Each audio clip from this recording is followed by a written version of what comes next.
Hello दोस्तों। मुझे उम्मीद है कि आप सभी अच्छे होंगे। दोस्तों, आज बैंक निफ्टी ने आपको दो बार अपॉर्चुनिटी दी है। पहली अपॉर्चुनिटी तो आपको यहीं पे मिली थी स्कैल्पिंग करने की। फिर दूसरी अपॉर्चुनिटी मिली जैसे मार्केट ने यहाँ पे इसका ब्रेकआउट दिया। किसका? 30 के डे क्लोज का जो ब्रेकआउट हुआ, ये यहाँ पे 30 के डे हाई तक आपको यहाँ पे अपॉर्चुनिटी मार्केट में देखने को मिली और सीधे सीधे मार्केट ने आपका टारगेट भी अचीव करवाया। लेकिन आज एक साइडवेज मोमेंटम रहा और मैंने आपको समझाया है कि जब जब साइडवेज मोमेंटम रहेगा तो हायर प्रोबेबिलिटी रहेगी कि जो हमारे चार पैटर्न है, ट्रायंगल वाले पैटर्न, ट्रेंड लाइन से मिलके बना हुआ पैटर्न और एक पैरेलल लाइन से मिलके बना हुआ पैटर्न, ये पैटर्न दिखने की हायर प्रोबेबिलिटी रहती है। तो यहां पे हमें कौन सा पैटर्न दिखाई दे रहा है? ये वाला पैटर्न दिखाई दे रहा है। ऊपर आप देखेंगे आपको रेजिस्टेंस दिखाई दे रहा है, नीचे आपको सपोर्ट दिखाई दे रहा है और ये नैरो भी होता जा रहा है। तो यहां पे काफी प्लस पॉइंट आपको दिखाई दे रहे हैं कल के ट्रेड के लिए। इसलिए हर एक पॉइंट को ध्यान रखना। मैं कुछ चीजें नोट करवाऊंगा आपको। पहली चीज नोट करो, आपको यहां पे एक ट्रायंगल पैटर्न ये वाला दिखाई दे रहा है। ठीक है, पहली चीज ये हो गई। दूसरी चीज नोट करो, मार्केट रेस्पेक्ट कर रहा है जो आज का यानी कि 31 का जो डे हाई लगा है, ये 30 के डे हाई के पास ही लगा है। तो मार्केट ने आज 30 के डे हाई की रेस्पेक्ट की है और पहले भी हमें यहां पे रेजिस्टेंस देखने को मिला। तो यानी कि 30 का डे हाई और 31 का डे हाई दोनों एक जगह होंगे तो हमारे लिए ये दोनों काफी इंपॉर्टेंट लेवल रहेंगे, क्योंकि अगर इनका ब्रेकआउट मिला तो डे हाई का ब्रेकआउट मिलेगा, तो आपके यहाँ पे डे हाई के ब्रेकआउट वाली स्ट्रेटेजी काम करेगी, आपको बाइंग अपॉर्चुनिटी मिलेगी। और अगर ये मजबूत रेजिस्टेंस बने हुए हैं तो हायर प्रोबेबिलिटी रहेगी कि आपके लिए एक सपोर्ट की तरह भी एक्ट करते हुए दिखाई देंगे। तीसरी चीज नोट करो, अभी बातें यहीं पे खत्म नहीं हुई, काफी कुछ चीजें दिखाई दे रही है। अब ध्यान दो, जो आज का यानी कि 31 का जो डे लो लगा है, ये जो 31 का डे लो है, ये 27 के डे लो पे लगा है।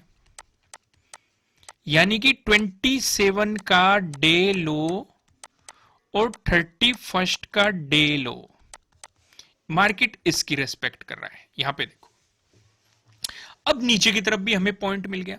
अब यहां से ये आपके टारगेट लेने में मदद करेंगे, क्योंकि बाई चांस आप ये समझो, अगर आपको इस ट्रायंगल पैटर्न का ब्रेकडाउन मिलता है तो आपके लिए टारगेट यही रहेगा 31 का डे लो, जो कि 27 का डे लो भी इसी जोन में है।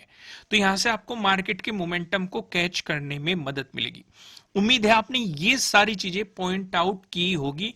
पता नहीं आपने देखी कि नहीं, लेकिन मैंने आपको दिखा दी और इन्हें समझो, यही आपको मतलब प्रॉफिट करने में मदद करेंगे। इन सिचुएशन को समझो।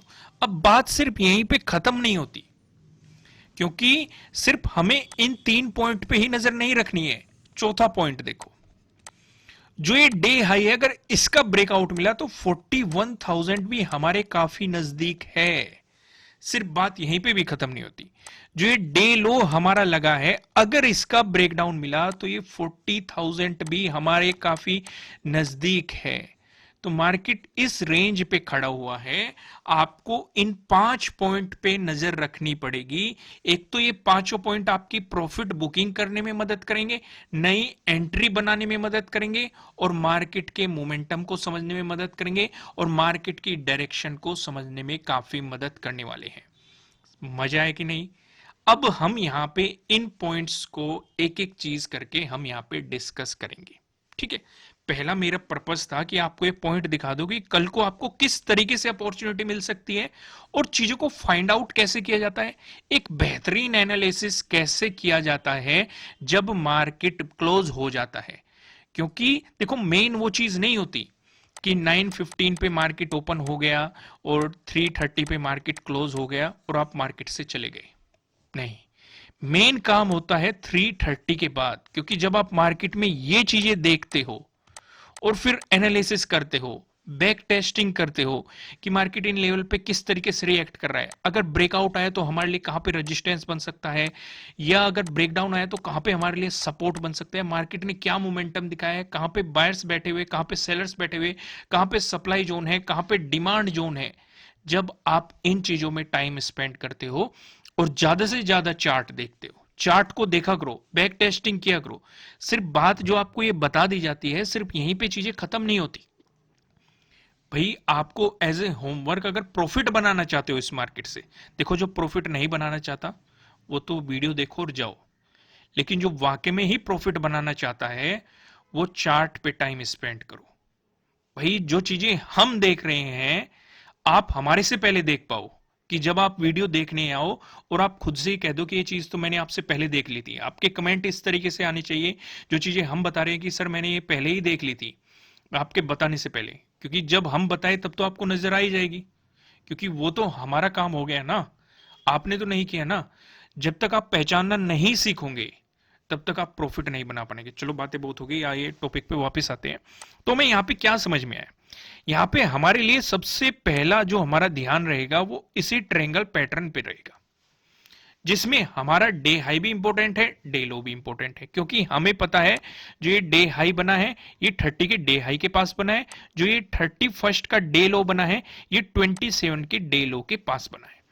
अगर मिलता है आपको इसका ब्रेकआउट तो यहां पे मिलती है बाइंग अपॉर्चुनिटी, लेकिन बाइंग अपॉर्चुनिटी में हमारा टारगेट ज्यादा बड़ा नहीं है। क्यों बड़ा नहीं है? क्योंकि एक 41,000 का यहां पे राउंड लेवल भी है। अभी हम डिस्कशन कर रहे हैं अगर फ्लैट ओपन होके मिला आपको पॉजिटिव मोमेंटम, उस सिचुएशन पे हम क्या करेंगे, क्योंकि हमारे लिए अगर आपको इसका ब्रेकआउट मिला तो 41,000 के जोन में जाते ही हम प्रॉफिट बुकिंग करेंगे। भाई भले ही मार्केट इसका ब्रेकआउट देके ऊपर चला जाए, हमें उससे कोई मतलब नहीं, हम दोबारा एंट्री ले लेंगे। लेकिन पहला हमारे लिए यही रहेगा कि ये एक सप्लाई जोन या डिमांड जोन की तरह एक्ट कर सकता है। हो सकता है यहां पे सेलर्स हावी होते हुए दिखाई दे, मार्केट को नीचे की तरफ पुश कर दे, तो हम पहली सावधानी करेंगे, प्रॉफिट यहीं पे बुक कर लेंगे। ठीक है। अगर इसका ब्रेकआउट मिला फिर जो आपके लिए एक रेजिस्टेंस जोन बनेगा 41,200 पे बनने वाला है। अगर आपको इसका भी ब्रेकआउट मिला जो 27 का डे हाई लगा हुआ है, ये आपके लिए सीधा सीधा टारगेट हो जाएगा। ये समझ में आया? अब ध्यान से समझो, अगर फ्लैट ओपन होके मार्केट ने दिखाया आपको नेगेटिव मोमेंटम, तो हमारे लिए कंपलसरी पहली चीज क्या है, जो ये हमारा ट्रायंगल पैटर्न बना हुआ है। भाई यहां से हमें एक रिजेक्शन तो देखने को मिल गया, ये बार बार रेजिस्टेंस की तरह एक्ट कर रहा है। पहली चीज हमें समझ में आ गई कि रेजिस्टेंस क्या है। सेलिंग के लिए हमें इंतजार करना है कि मार्केट इस ट्रायंगल पैटर्न का ब्रेकडाउन दे दे। लेकिन उससे पहले एक चीज और समझो, अगर मार्केट ने ना तो इसका ब्रेकआउट दिया ना इसका ब्रेकडाउन दिया, ऊपर रेजिस्टेंस की तरह एक्ट करता रहा, नीचे सपोर्ट की तरह, और यहीं पे चलता रहा, तो क्या हमें ट्रेड करने हैं? बिल्कुल भी नहीं करनी है। गलती से भी ट्रेड मत कर लेना। अगर मार्केट इसी ट्रायंगल पैटर्न में घूमता रहा, गलती से भी ट्रेड मत कर लेना। ठीक है। आपको बस इंतजार करना है, या तो ब्रेकआउट मिल जाए, ब्रेकडाउन मिल जाए। ब्रेकआउट का मैं सिनेरियो आपको समझा ही चुका हूं, लेकिन अगर ब्रेकडाउन मिला तो जो ये नीचे सपोर्ट लाइन आपको दिखाई दे रही है, इसका ब्रेकडाउन मिलना चाहिए, और सीधा सीधा जो आपका टारगेट बनेगा वो 31 का डे लो आपका टारगेट बन जाएगा। यानी कि 40,200 के अराउंड आपको मार्केट का मोमेंटम देखने को मिल सकता है। सिचुएशन समझ में आई? और यहीं पे 27 का डे लो भी है, तो यहाँ पे दो दो दिन के डे लो पड़े हैं, और 30 को भी मार्केट ने आप देखेंगे पहले यहाँ पे सपोर्ट की तरह एक्ट किया है, ब्रेकडाउन देने के बाद यहाँ पे रेजिस्टेंस की तरह एक्ट किया है। मार्केट ने इस लेवल की रेस्पेक्ट की है। अगर 3 दिन से मार्केट एक लेवल की रेस्पेक्ट कर रहा है, 27 को भी, 30 को भी और 31 को भी, तो आपके लिए भी जरूरी हो जाता है कि आप भी इस लेवल की रेस्पेक्ट करो। समझदारी ये है, इसमें जाते ही प्रॉफिट बुक कर लो। फिर इंतजार करो, या तो मार्केट यहां पे सपोर्ट लेके ऊपर की तरफ मोमेंटम दिखाए, आपको यहां पे कोई बुलिश कैंडलस्टिक पैटर्न या कोई बुलिश चार्ट पैटर्न दिखाई दे तो आप एंट्री बना लेंगे, या फिर यहां पे आपको हैमर दिखाई दे, या फिर आपको यहां पे पिन बार बुलिश कैंडल दिखाई दे, तब आप ऊपर की तरफ अपॉर्चुनिटी सोच सकते हैं। लेकिन अगर मार्केट ने इसका ब्रेकडाउन दिया तो आपको फिर से सेलिंग अपॉर्चुनिटी मार्केट में मिल जाएगी। और अगर यहां पे मार्केट इसका ब्रेकडाउन देता है, 31 के डे लो का अगर आपको ब्रेकडाउन मिला, तो टारगेट ज्यादा बड़ा नहीं रखना है, क्योंकि नीचे एक और राउंड लेवल है जो कि है 40,000 का। ठीक है। पहली अपॉर्चुनिटी कहां मिलेगी अगर नेगेटिव मोमेंटम आया, जो ये हमारा ट्रायंगल पैटर्न है, मार्केट इसका ब्रेकडाउन दे तो हम 31 के डे लो तक देखेंगे। अगर इसका भी ब्रेकडाउन मिल गया तो हम 40,000 तक मार्केट के मोमेंटम को देखेंगे। सिचुएशन समझ में आई? इससे क्लियर कुछ भी नहीं हो सकता, इतने खोल के कुछ भी नहीं हो सकता। चलो अब हम गैप अप का सिनेरियो डिस्कस करेंगे और गैप डाउन का सिनेरियो भी डिस्कस कर लेते हैं। अगर गैप अप या गैप डाउन की सिचुएशन बनी तो हमारे लिए क्या क्या टारगेट, क्या क्या इंपॉर्टेंट लेवल रह सकते हैं। पहला हम डिस्कशन करते हैं अगर मार्केट गैप अप ओपन हुआ, इस सिनेरियो को डिस्कस करते हैं। अब यहां पे गैप अप का सिनेरियो डिस्कस करने से पहले मैं आपको बता दूं, लाइक टारगेट है 5000 लाइक का। आप काफी सपोर्ट कर रहे हैं, काफी पसंद कर रहे हैं, तो अगर आपको कंटेंट पसंद आ रहा है, लाइक करना बिल्कुल भी मत भूलिएगा और कमेंट करके मुझे जरूर बताइएगा कि जितनी चीजें मैंने आपको बताई है, क्या इतनी चीजें आप मार्केट में देख पाए। जो मैंने वीडियो के शुरुआत में आपको 5 चीजें बताई, वो आप देख पाए कि नहीं। अगर नहीं देख पाए तो आपकी नॉलेज इंक्रीज हुई कि नहीं, कुछ इंप्रूव हुआ कि नहीं नॉलेज में, हमारा एक्सपीरियंस आपको किस तरीके से काम आ रहा है। आइए अब हम गैप अप का सिनेरियो डिस्कस करते हैं। दोस्तों, गैप अप काफी इंटरेस्टिंग चीज हो सकती है कल के दिन, क्योंकि जैसे कि हमें पता है कि यहां पे 30 का भी डे हाई है और 31 का भी डे हाई इसी जोन में बन चुका है। ये चीज हमें यहां पे साफ साफ दिखाई दे रही है। ऊपर की तरफ एक 41,000 भी एक काफी इंटरेस्टिंग लेवल हो गया, यानी कि मार्केट धीरे धीरे धीरे धीरे 41,000 के नजदीक जाने की कोशिश कर रहा है और यहां पे कुछ टाइम स्पेंड कर रहा है। तो हमारे लिए इंपॉर्टेंट रहेगा कि मार्केट 41,000 पे किस तरीके से रिएक्ट कर रहा है। अगर 41,000 से नीचे मार्केट ओपन हो रहा है तो गलती से भी हमें सेलिंग नहीं करनी है, ठीक है। अगर यहां पे आपको नेगेटिव कैंडल दिखाई दे गई, यानी कि 41,000 से नीचे और जो हमारा ये डे हाई है, इसके बीच अगर कहीं मार्केट ओपन हो रहा है, ना तो बाइंग कर लेना ना ही सेलिंग कर लेना, क्योंकि एक बेहतरीन सेलिंग अपॉर्चुनिटी आपके लिए कब बनेगी, जब मार्केट जो ये हाई है 31 का डे हाई है, जो कि 30 का भी डे हाई है, मार्केट इसका ब्रेकडाउन देके नीचे आ जाए, तब आपके लिए सेलिंग अपॉर्चुनिटी बनेगी। उससे पहले आपके लिए सेलिंग अपॉर्चुनिटी नहीं बनने की। अगर यहां पे आपको बुलिश कैंडल दिखाई दी, तब भी बाइंग नहीं करनी है। बाइंग हम तब करेंगे जब मार्केट 41,000 का ब्रेकआउट दे देगा, या फिर अगर सीधे ब्रेकआउट दे रहा है तब भी बाइंग नहीं करनी है। वो एक तरह का ट्रैप क्रिएट करने की कोशिश करेगा। ऐसे बहुत ही कम मोमेंटम होते हैं कि मार्केट, जैसे आप यहां पे देखेंगे, बस सीधा ही चलते जा रहा है। जैसे आप यहां पे देखेंगे 40,000 का मार्केट ने सीधे ही ब्रेकआउट दे दिया, पर लेकिन फिर बाद में आपको क्या देखने को मिला, तो क्या चलती ट्रेन में घुसना समझदारी थी? बिल्कुल भी नहीं समझदारी थी। तो वही चीज आपको यहां पे भी अवॉइड करनी है। तो मार्केट 41,000 पे कुछ टाइम स्पेंड करे, फिर मोमेंटम दिखाए, या फिर इस बीच गैप अप ओपनिंग दे और वापस आए और 31 के डे हाई पे सपोर्ट लेके फिर ब्रेकआउट दे 41,000 का, तो बाइंग अपॉर्चुनिटी मिल सकती है, नहीं तो नहीं मिलेगी।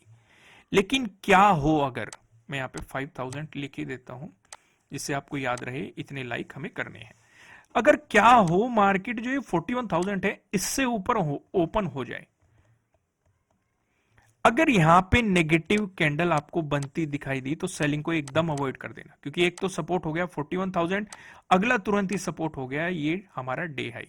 अगर करने का मन ही करा सेलिंग, तो पहले 41,000 का ब्रेकडाउन होने दो और डे हाई तक आप टारगेट लेके चल सकते हो, ठीक है, समझ में आया। लेकिन अगर यहीं से बुलिश कैंडल दिखाई दी, तो आपके लिए एक बाइंग अपॉर्चुनिटी मिल सकती है। सीधा सीधा जो 27 का डे हाई है, ये आपके लिए टारगेट बनता हुआ दिखाई देगा।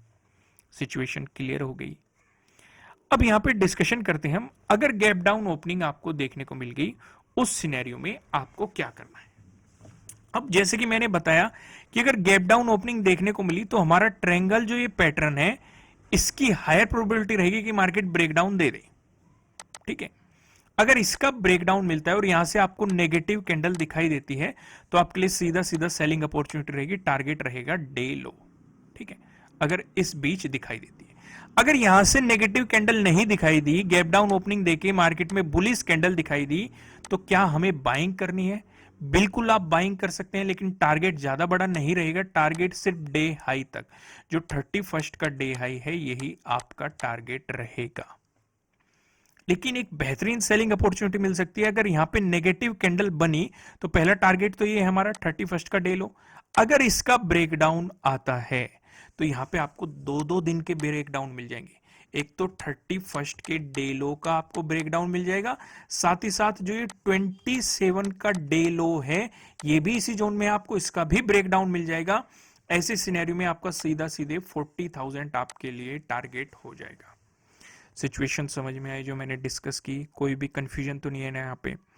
आइए अब मैं आपको समझाता हूं नो ट्रेडिंग जोन के बारे में। आज मैंने ऐड कर दिया है, आप लोगों के कल काफ़ी कमेंट आए हैं। मैंने पूछा था कि नो ट्रेडिंग जोन ऐड करना चाहिए कि नहीं, क्योंकि काफ़ी लोग ऐसा कह रहे थे कि जो स्कैल्पिंग नहीं करते हैं उनकी काफ़ी मदद होती है।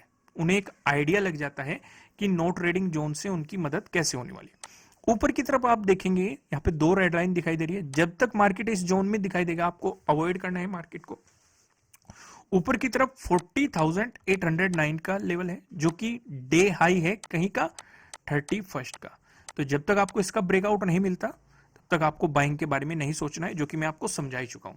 लेकिन नीचे की तरफ कुछ थोड़ी सी इंटरेस्टिंग चीज अलग है। अगर आप ध्यान से देखेंगे एक ट्रायंगल पैटर्न भी आपको बताया गया है, ये याद होगा, ठीक है।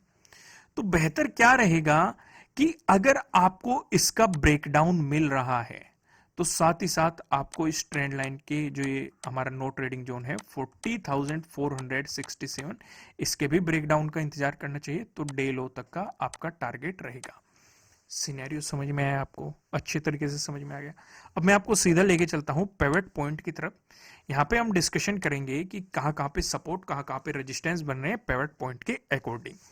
अगर बैंक निफ्टी में आपको एक पॉजिटिव मोमेंटम देखने को मिला, उस सिचुएशन पे जो हमें पहला रेजिस्टेंस नजर आ रहा है ये 41,041 पे नजर आ रहा है। अगर आपको इसका ब्रेकआउट मिलता है, जो आपको दूसरा रेजिस्टेंस दिखाई दे रहा है ये 41,236 पे नजर आ रहा है। अगर आपको इसका भी ब्रेकआउट मिलता है, जो आपको तीसरा रेजिस्टेंस दिखाई दे रहा है। तीसरा रेजिस्टेंस बताने से पहले मैं आपको बता दूं, आपके लिए किसी भी तरह का ना तो कोई बाय रिकमेंडेशन है, ना ही कोई सेलिंग रिकमेंडेशन है।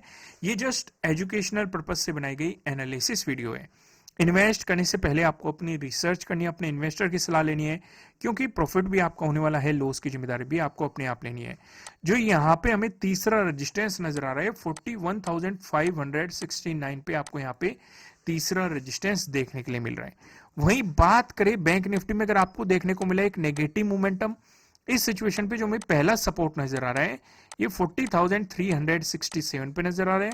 अगर आपको इसका ब्रेकडाउन मिलता है, जो आपको दूसरा सपोर्ट नजर आ रहा है ये 40,196 पे नजर आ रहा है। अगर आपको इसका भी ब्रेकडाउन मिल गया, जो आपको तीसरा सपोर्ट दिखाई दे रहा है ये 39,855 पे आपको यहाँ पे तीसरा सपोर्ट देखने के लिए मिल रहा है। दोस्तों इस वीडियो को लाइक कीजिएगा, कमेंट करके मुझे जरूर बताइएगा कि आपको एनालिसिस कैसे लग रहे हैं, आपके लिए कितने हेल्पफुल है। अगर आप इस चैनल पे नए हैं तो चैनल को सब्सक्राइब कीजिएगा, साथ ही साथ बेल आइकन भी प्रेस कीजिएगा, जिससे आपको आने वाली वीडियोस के नोटिफिकेशन मिल सकेंगी। फिर मिलेंगे किसी नेक्स्ट वीडियो में किसी अच्छे कंटेंट के साथ। Thank you.